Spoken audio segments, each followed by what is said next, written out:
के तमाम राज्य से आए हुए जो बहुजन को मानने वाले, बुद्ध को मानने वाले, बाबा साहब को विरासत का करने वाले तमाम पार्टियां, जो दलित के पार्टी के साथ साथ जो बहुजन के नाम के लड़ने वाले पार्टी थे, वो सब कहीं न कहीं इस आंदोलन में शरीक हुए। इस आंदोलन को इसलिए बढ़ावा दे रहे थे कि भाई भारत एक संप्रभुता संपन्न देश है, संप्रभुता संपन्न देश है, और यहाँ सभी धर्म को मानने वाले सभी लोग हैं। किसी के किसी धर्म में मान, जब किसी भी धर्म को मानने के लिए किसी का हस्तक्षेप नहीं है, तो फिर बौद्ध विरासत में तुम्हारी हस्तक्षेप क्यों?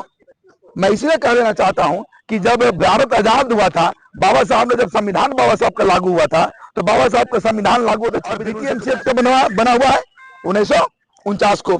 ये कहीं न कहीं इस बात का संकेत करता है कि मनुवादी लोग उस टाइम पर भी था, उस टाइम पर भी ब्राह्मणवाद मनुवाद लोग था कि जो संविधान तो लागू किया, लेकिन जहां उनको जिस संस्था पर चोट पहुंचाना था, जहां से उनको मलाईदार विदेशों से फंड लाना था बुद्ध के नाम पर, उसको ऊपर इन्होंने अपना धर्म, अपना कानून, अपना एक्ट, अपने लोग। हमारे देश के माननीय प्रधानमंत्री मोदी जी कहते हैं कि मैं बुद्ध की धरती से आया हूं, मैं बुद्ध की देश से आया हूं, मैं बुद्ध को मानने वाला हूं। लेकिन आप विदेशों में तो कह रहे, क्योंकि आपको लाखों करोड़ों अरबों की, जब आप भारत में आते हैं तो भारत में जातिवाद का कार्ड खेलते हैं, भारत में हिंदू कार्ड नंगा नाचते हैं। आप कहीं आरएसएस जिससे आप पोषित हो रहे हैं, वो आपके नाम पर खुलेआम कत्लेआम कर रहा है, मिटाया जा रहा है, खुलेआम बौद्ध विरासत को कब्जा किया जा रहा है। मानी शायद गल्फ कंट्री में बोल रही थी कि मैं बुद्ध के देश से आया हूं, आई एम फ्रॉम बुद्धलंडा। अब यहाँ आने के बाद क्या बोलती है? नाम लेती है, हिंदू धर्म के नाम पर कत्लेआम करती है, लाखों करोड़ अरबों रुपया वो धर्म के नाम पर मारती है, धर्म के नाम पर खुलेआम मनवादी विचार को। नमस्कार, प्रणाम। आप देख रहे हैं जनखबर फास्ट, एक एक खबर और लोगों की बात। चले, मेरी मौजूदगी है गया जी में। आज समतामुल्लक संग्राम दल के द्वारा एक दिवसीय धरना प्रदर्शन चल रहा है महाबोधि महाविहार को मुक्ति करने के लिए, और हमारे साथ शिव कुमार फौजी जी हैं। चलिए उनसे बात करते हैं। सर, सबसे पहले मेरे चैनल में आपको स्वागत है। बहुत बहुत धन्यवाद, आपको भी। सर, आज गया में एक दिवसीय धरना प्रदर्शन चल रहा है महाबोधि विहार मुक्ति का। आपको इस धरना के माध्यम से आप क्या सरकार से मांग करते हैं?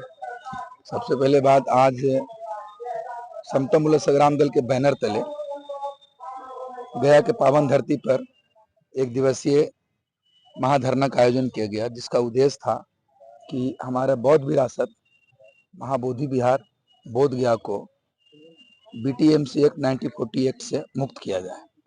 इस लक्ष्य पर, इस मुद्दे पर, इस बात पर हम लोग आज समतामुल्लक संग्राम दल के तमाम बिहार प्रदेश के कार्यकारी अध्यक्ष, जिला अध्यक्ष, प्रखंड अध्यक्ष और राष्ट्रीय कार्यकारिणी के अध्यक्ष के साथ साथ तमाम बहुजन विरासत को, बहुजन धर्म को, बहुजन सिद्धांत को मानने वाले, बुद्ध को मानने वाले लोग आए हुए हैं। और कहीं न कहीं इस बात का संकेत है कि पिछले 77 साल से 78 साल से जो महाबोधि महाविहार बोध गया को एक तरीके से कैद करके इन मनुवादियों ब्राह्मणवाद को दे दिया गया, रखा गया बंद करके, उसका एक मुक्ति का मार्ग आंदोलन की प्रशस्त कर रहा है। मैं इसलिए कहना चाह रहा हूं कि पिछले कई महीनों से अनगिनत बिना रुके हुए लड़ाई लड़ रहे थे हमारे बौद्ध विरासत को बचाने वाले बौद्ध भंते बिनाचार्य जी थे, उनके साथ और भी साथी लोग थे, और समतामुल्लक संग्राम दल के राष्ट्रीय अध्यक्ष मनोज कुमार भारती जी भी, और उनके साथ तमाम कार्यकर्ता गए हुए थे। उस दिन हम लोगों ने एक देखा था कि एक मनुवादी दलाल आकाश लामा करके उस आंदोलन को लीड कर रहे थे। उन पर शक तो हमें पहले था, लेकिन हम इसलिए चुप थे कि कहीं न कहीं वो चीवर पहन रखा है, वो बुद्ध को मानने वाले था, इसलिए हम लोगों ने उसके ऊपर अंगुली नहीं उठाया था। चीवर पहन हुए कैसे दलाल हो सकता है? तो मैं तो इसलिए तो बोल रहा हूं, मैं वो चीवर पहन ले था, आज वो दलाल था तभी ना लेके हट गया, वो लाखों रुपए लेके साइड हो गया, और एक दिन का खर्चा वो लाखों रुपए 50 रुपए दिखा रहा है, पानी का, बिजली का, खाना का, जबकि हकीकत इसका ठीक उल्टा है। और जो भंते बिनाचार्य जी जो उसमें फंडिंग करवा रहे थे, फंडिंग कर रहे थे, वो सपोर्ट कर रहे थे, उनको आज अभी यही मनुवादी सरकार, ये प्रशासन, ये हिंदू धर्म वाले मानने वाले लोग जो पिछले 77 साल से लोकतंत्र स्थापना हुए, पिछले 77 साल से कहीं न कहीं भगवान बुद्ध के विरासत को एक तरीके से कैद करके रखा था, उनका दलाल था आकाश लामा। भाई, आपने धर्म के नाम पर, आपने आंदोलन के नाम पर, आपने विरासत बचाने के नाम पर आप बौद्ध विरासत को बेच ही रहे थे ना। आप कहाँ है आज? क्या मुक्त हो गया? जिस लड़ाई को लड़ने आए थे, जिसके साथ खून पसीना पूरे भारत के भंते और भिक्षु लोग जो साथ दे रहे थे, प्लस बिहार के साथ साथ बिहार के तमाम राज्य से आए हुए जो बहुजन को मानने वाले, बुद्ध को मानने वाले, बाबा साहब को विरासत का करने वाले तमाम पार्टियां तमाम पार्टियां जो दलित के पार्टी के साथ साथ जो बहुजन के नाम के लड़ने वाले पार्टी थे, वो सब कहीं न कहीं से आंदोलन में शरीक हुए। इस आंदोलन को इसलिए बढ़ावा दे रहे थे कि भाई भारत एक संप्रभुता संपन्न देश है, संप्रभुता संपन्न देश है, और यहाँ सभी धर्म को मानने वाले सभी लोग हैं। किसी के किसी धर्म में मानने में कोई हस्तक्षेप नहीं है। तो जब किसी भी धर्म को मानने के लिए किसी का हस्तक्षेप नहीं है, तो फिर बौद्ध विरासत में तुम्हारी हस्तक्षेप क्यों? क्यों? मैं इसलिए कह देना चाहता हूं कि जब भारत आजाद हुआ था, बाबा साहब ने जब संविधान बाबा साहब का लागू हुआ था, तो बाबा साहब का संविधान लागू हुआ था 26 जनवरी 1950 को, और बीटीएमसी एक्ट बना हुआ है 1949 को।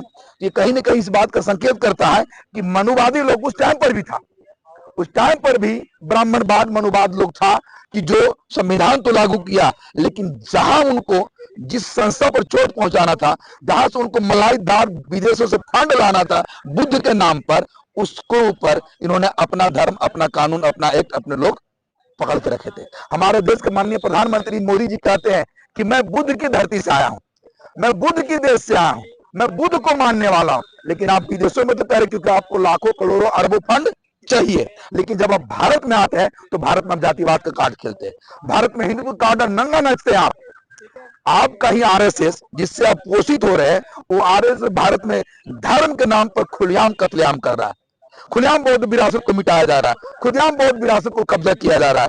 तो आपको मैं कहना चाहूँ चैनल के माध्यम से, मैं पूरे इस चैनल के माध्यम से पूरे विश्व के बुद्ध को मानने वाले तमाम देशों से निवेदन करना चाहूंगा कि हमारे देश का झूठा प्रधानमंत्री, सबसे मक्कार प्रधानमंत्री जो आपके पास जाता है और कहता है कि मैं बुद्ध के देश से आया। तो मैंने एक इंटरव्यू देखा था मुकेश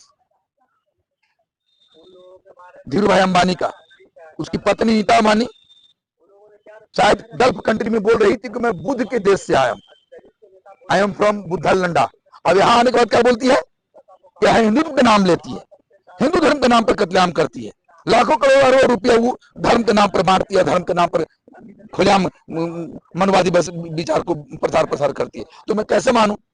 इसलिए इसके तहत समता मूलक संग्राम दल की ये बहुत बड़ी विरासत है कि मैं और समता मूलक संग्राम दल के तमाम कार्यकर्ता पदाधिकारी, हमारे राष्ट्रीय अध्यक्ष मनोज कुमार राठी जी, हम उस पावन धरती पर जन्म लिए जहां हमारे भगवान बुद्ध को ज्ञान प्राप्त हुआ था।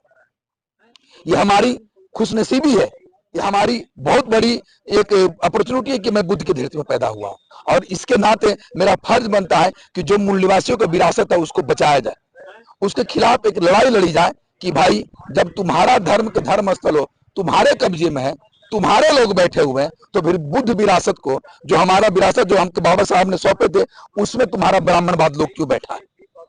उसमें जो तुमने बीटीएमसी 1949 जो तुम बना करके आज तक उसके खिलाफ कभी तुमने कोई काम नहीं किया, कभी उस मंदिर को किसी काम, बुद्ध विरासत जो बोध गया महाबोधि विहार मंदिर है, वो एक पुरातात्विक स्थल है, वो विश्व धरोहर में उसका नाम है, उसका संरक्षण करना किसका काम है? यहाँ की कमेटी का ना। और उस कमेटी में कौन है? मनवादी लोग, ब्राह्मण लोग बैठे हुए हैं, उसकी संख्या उसमें ज्यादा है, उसके अंदर पाखंडवाद फैला रखा है, वहां कर्मकांड करता है, वहां क्या उसको बोलते हैं मृत्यु कर्मकांड करता है, वहां शिवलिंग बिठा रखा है। क्यों भाई? जब बुद्ध विरासत था, बुद्ध ने वहां ज्ञान प्राप्त किया था, तो तुम्हारा कहां से वहां आ गया लिंग और शिवलिंग? हिंदुओं का कहना है कि अगर लोग बौद्ध विरासत को मानते हैं, अगर बौद्ध के मानते हैं, तो क्या दिक्कत है बौद्ध लोग को? नहीं, हमने कब मना किया? तो आप अपना पाखंडवाद बाहर करिए ना। आप उस बौद्ध विरासत में क्यों कर रहे हैं? आप उस बौद्ध विरासत में पाखंडवाद क्यों घुस चढ़ रहे हैं? आपको मानो जैसे मुझे मानना है, मैं बौद्ध, मेरे बाबा साहब ने दिया, मुझे विरासत मिला, मैं मूल निवासी में मान रहा हूं, मैं उसके खिलाफ लड़ रहा हूं। तुम क्यों नहीं लड़ रहे हो?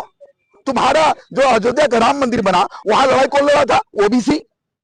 कल्याण सिंह कौन था? ओबीसी था ना जी। मरा कौन उसके लिए? दलित, ओबीसी। और जो उसका पैनल बना वहां अयोध्या राम मंदिर में, उसमें एक भी ओबीसी और दलित नहीं है, सारे के सारे मनवादी लोग हैं। क्यों?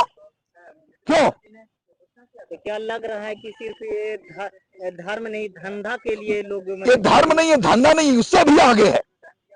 ये आप इसको धर्म धंधा नहीं बोलिए, ये उससे भी आगे है। किसी एक विरासत को खत्म करने की साजिश है, भारत के मूल निवासियों के इतिहास को खत्म करने की साजिश है। अगर धर्म धंधा तक सीमित रहता तो ये तो कर ही रहे थे पहले से ही। सर, धरना के माध्यम से क्या मांगना चाहते हैं सर? मैं धरना के माध्यम से, समता मूलक संग्राम दल के बैनर के माध्यम से मैं ये कहने आया हूं कि जो आपने भांते बिना चार्ज को बिना किसी सबूत का, बिना गलतियों को जो सलाखे के पीछे बंद कर दिए हैं, उसको आप अविलंब रिहा करिए। प्लस बीटीएमसी एक्ट 1949 को जल्द से जल्द आप रद्द करिए और बौद्ध विरासत महाबोधि महाविहार को आप बौद्धों को, मूल निवासियों को सौंपिए। ये मेरी मांग है समता मूलक संग्राम दल का। चलिए, हमारे साथ फौजी सर थे और उन्होंने अपनी बात को बेबाकी तरीके से